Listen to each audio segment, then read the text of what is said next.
The Army doctor on trial for the 2009 rampage at Fort Hood still collecting a military check while victims struggle to get what they need for help. Lawmakers trying to get to the bottom of this outrage sent a letter to the Department of Defense asking to reclassify the attack by Major Hassan at Fort Hood. The Army's response, a flat-out denial. They're saying workplace violence. Still fed up with that is Congressman Tom Rooney. They claim there's been no decision declassifying the shooting as workplace violence and that they have no benefits, that no benefits have been denied to the victims. What is behind the reversal, Congressman Rooney? That's just patently false that the benefits have not gotten to the victims. I mean, I've had these victims in my office, their loved ones, and talk to people on the phone constantly.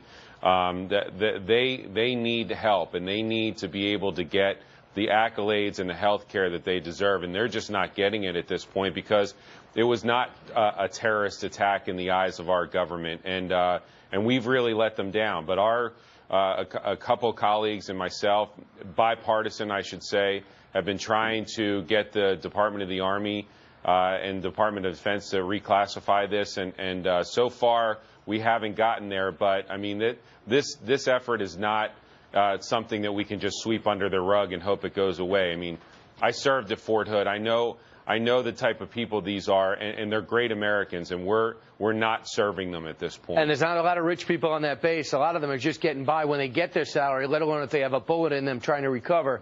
Here's what the Army's response to you directly was. At this point, the individuals wounded or killed in this tragic incident not qualify for the award or the Purple Heart because the award criteria has not been met. Please be assured that based on new relevant evidence, the Army is willing to reconsider that decision at a later time. Your reaction?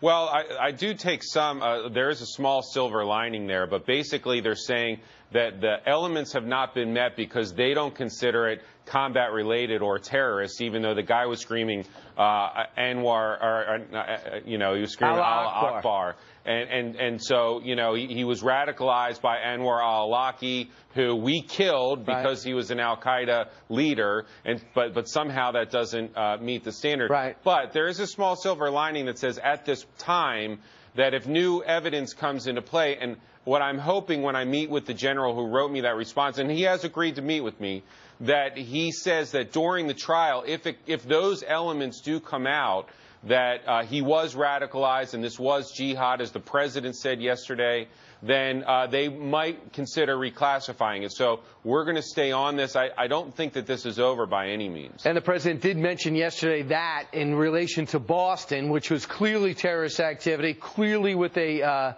agenda. And I think that the president might have helped your case a lot in writing his speech yesterday at the National Center of Defense.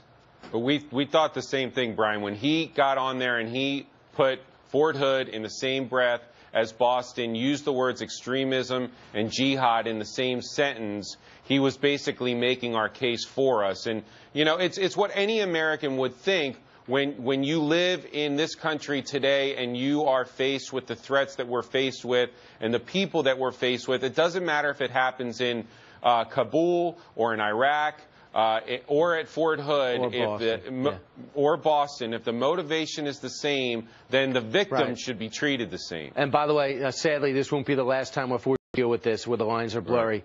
Thanks you so much, Congressman Tom Rooney. You're doing a great thing fighting. Thanks, Brian.